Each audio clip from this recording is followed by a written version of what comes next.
بہت اہم خبریں ہیں آج کے پروگرام کے حوالے سے۔ سب سے پہلے تو وہی معاملہ جو سپریم کورٹ کے سامنے ہے مخصوص نشستوں کا، اور اس کے اوپر جسٹس اطہر من اللہ، جسٹس منصور علی شاہ، جسٹس مندوخیل، جسٹس منیب وہ اپنی پوزیشن کو پہلے سے زیادہ توانا اور مضبوط کرتے ہوئے ہیں، اور ان کا کہنا یہی ہے کہ ایک بڑی سیاسی جماعت کو جس طریقے سے انتخابی عمل سے باہر کیا گیا، سب سے پہلے تو وہ اسی کے اوپر بات کرتے ہیں، اور اس کے بعد دوسری بات کی طرف وہ آتے ہیں۔ اور منصور علی شاہ صاحب تو اس کے معاملے کے اوپر اتنا زیادہ ایک واضح پوزیشن اختیار کر چکے ہیں کہ مجھے لگتا ہے کہ بہت سارے باقی جو ججز ہیں جن کے ذہن میں ابھی اگر ابہام ہوگا بھی تو شاید زیادہ کلیئرٹی آ جائے گی ان کی اس پوزیشن لینے کے بعد، جس طرح کے وہ سوالات اٹھا رہے ہیں۔ تو کچھ آپ کو سٹیٹمنٹس ہیں، ہم نے آج کی حصے ہیں ان کی آج کی کارروائی کے، جو آپ کو دکھانا چاہوں گا پروگرام کے آغاز میں۔ جسٹس اطہر من اللہ اور جسٹس منیب وہ کیا کہہ رہے ہیں، پہلے وہی سن لیجیے۔ 51D is the constitutional right of a political party. A political party has been excluded by the Election Commission. Now would be a very grave constitutional violation committed by the Election Commission itself.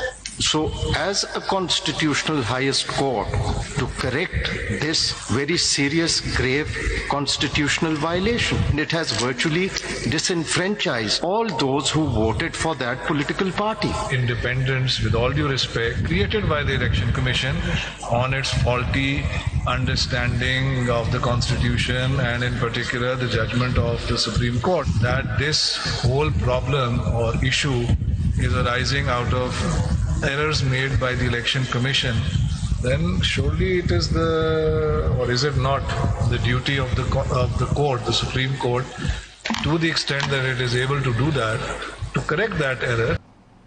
تو اس سارے معاملے میں کہیں نہ کہیں وہ election commission کا فیصلہ اور اس کے اوپر سپریم کورٹ کی ججمنٹ، ہر ایک آبزرویشن جو یہ جو ججز اس کے اوپر پوزیشن لے رہے ہیں اس میں گھوم پھر کے اس کا ذکر آ جائے گا۔ اور آج بھی جسٹس منصور علی شاہ اور جسٹس مندوخیل آگے چل کر بار بار اس کا تذکرہ کرتے ہیں۔ جسٹس مندوخیل پوچھتے ہیں کہ کیا الیکشن کمیشن خود سے کسی کو آزاد ڈکلیئر کر سکتا ہے؟ بہت اہم کوسچن ہے، کیونکہ سارے اس فساد کی یا اس کیوس کی بنیاد جو تھی اس الیکشن کمیشن کے فیصلے سے رکھی گئی، اور اس الیکشن کمیشن کے فیصلے کے بعد جو سپریم کورٹ نے آرڈر پاس کیا اس کی غلط تشریح جو اب سپریم کورٹ بار بار کہہ رہی ہے کہ اس کی انٹرپریٹیشن جو تھی وہ الیکشن کمیشن آف پاکستان نے وہ کی جو سپریم کورٹ نے اپنے حکم نامے میں کہی نہیں تھی بات۔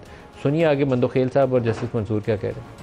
ایک کینڈیڈیٹ کہہ دیتا ہے کہ میں ڈکلریشن دیتا ہوں فلاں پارٹی سے ہوں، الیکشن کمیشن کو کس قانون کے تحت یہ اختیار ہے کہ وہ کہتے ہیں نو یو آر انڈیپینڈنٹ؟ پورے الیکشن میں ہم ایک پورشن کو پکڑ لیا، ہم نے کہا S I C political party ہے کہ نہیں۔ اب ہم جب کمپلیٹ جسٹس کی لینس کو کھولتے ہیں تو ہم کہتے ہیں ٹھہرو نا، ہم آنکھیں تو نہیں بند کر سکتے اس پہ کہ ایس آئی سی پہ ہم کہاں سے پہنچے ہیں۔ ایس آئی سی میں اس لیے پہنچے ہیں کہ head the election commission declared P T I as a party with whatever 2 or 3 4 candidate, independents would have had a choice that there was a PTI also. We all understand that all those independents have won the election because they held out to the public they were PTI people. All those votes were casted for these 84 people because they were PTI. Complete justice کو کیا کہاں لے کے جانا ہے اگر ہم یہ چیزوں پہ آنکھیں بند کرنے لگ جائیں ادھر ادھر اور گھوڑے کی طرح اس طرح وہ لگا کے چلنے لگ جائیں۔ Complete justice is to broaden the vision, see the whole transaction.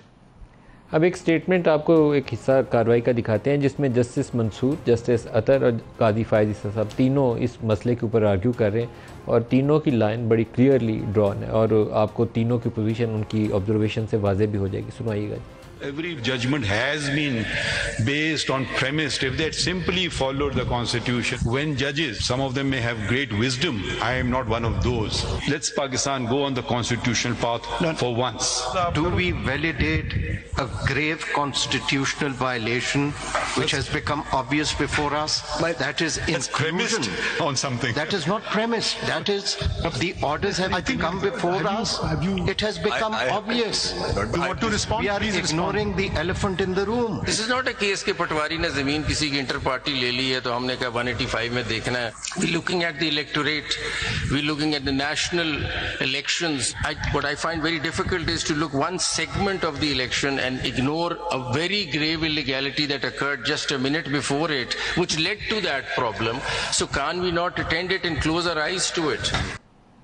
اس کے ساتھ ہی آج کیونکہ معاملہ آج کل عدالتوں کے حوالے سے بہت ساری خبریں شہ سرخیاں بنتی ہیں اخبارات کی بھی اور ہمارے نیوز چینلز کی بھی، لاہور ہائی کورٹ میں چیف جسٹس کی تعیناتی، سندھ ہائی کورٹ میں بھی وہ معاملہ بھی جوڈیشل کمیشن کے سامنے تھا۔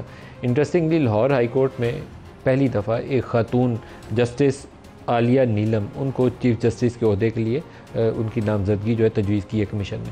اس کے اوپر ایک تھوڑا سا تنازع سامنے نظر آتا ہے, وہ یہ کہ وہاں دو محترم جو جج صاحبان ان سے سینئر ہیں, جسٹس شجاعت اور جسٹس علی باقر نجفی, ان کو چھوڑ کر ان کو تجویز کیا گیا. ویسے تو کسی خاتون کی اگر وہ ایلیویٹ آپ کرتے ہیں تو آلویز اس کو ویلکم کرنا چاہیے, لیکن ان دونوں کو کیوں نظر انداز کیا گیا, اس کے اوپر ایک تشویش بہرحال موجود ہے, کیونکہ کسی بھی ایک اچھی شہرت کے حامل جج کو بلا وجہ آپ کو نظر انداز نہیں کرنا چاہیے.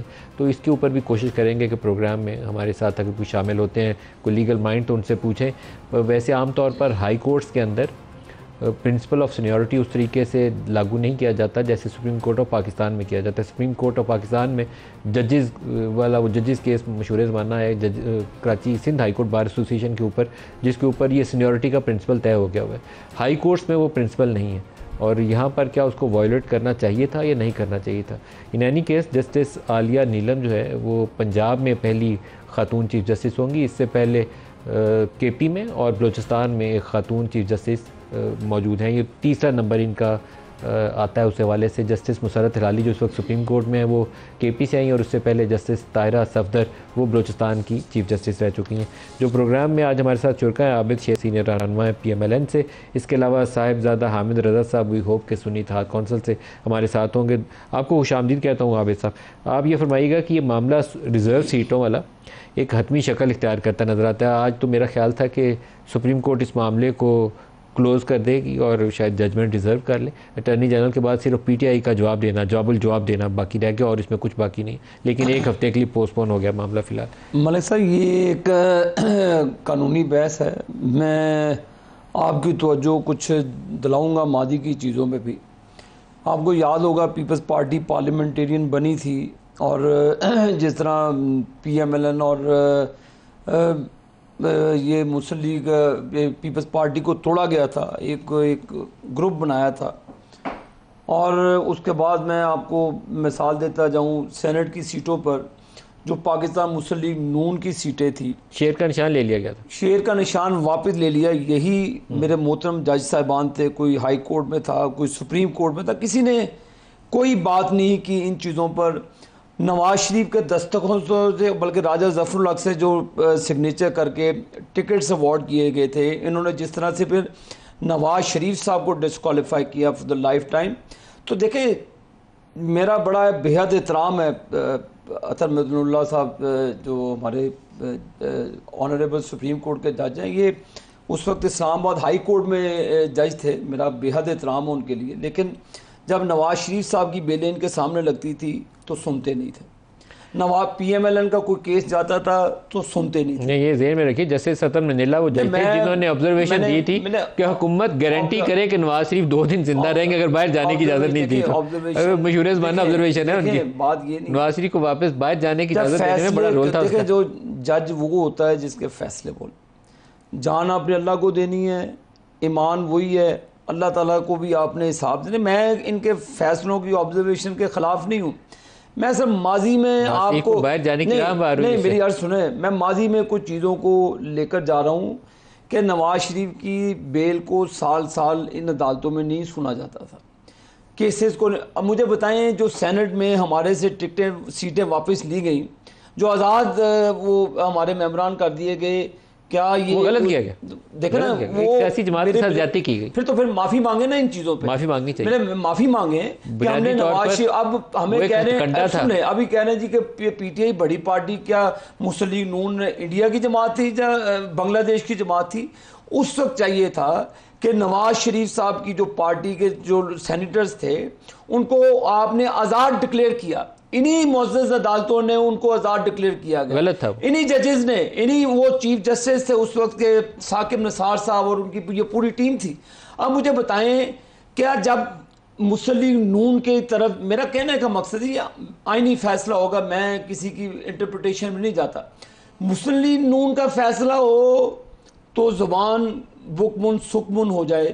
اب یہ معاملہ ہو جائے تو پھر ملک صاحب میرا تو رائٹ بنتا ہے, میں تو انصاف کے لیے اس چیز پہ پھر ان کو معافی مانگنی چاہیے کہ جو نواز شریف اور اس کی ٹیم اور مسلم لیگ نون کے ساتھ, ہمیں تو الیکشن بھی نہیں لڑنے دیا گیا.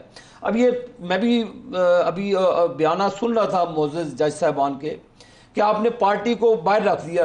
جب ہمارے لیڈر نواز شریف صاحب کو, مریم بی بی کو باہر رکھ دیا گیا, ہمارے لوگوں کو راتوں رات 12 بجے سزائیں دی گئیں, ہمارے لوگوں کو اٹھایا گیا, اس وقت یہ قانون یاد نہیں آتا تھا. کاش اگر اللہ ان کو ہمت دیتا تو یہ ریمارکس اس وقت بھی آتے.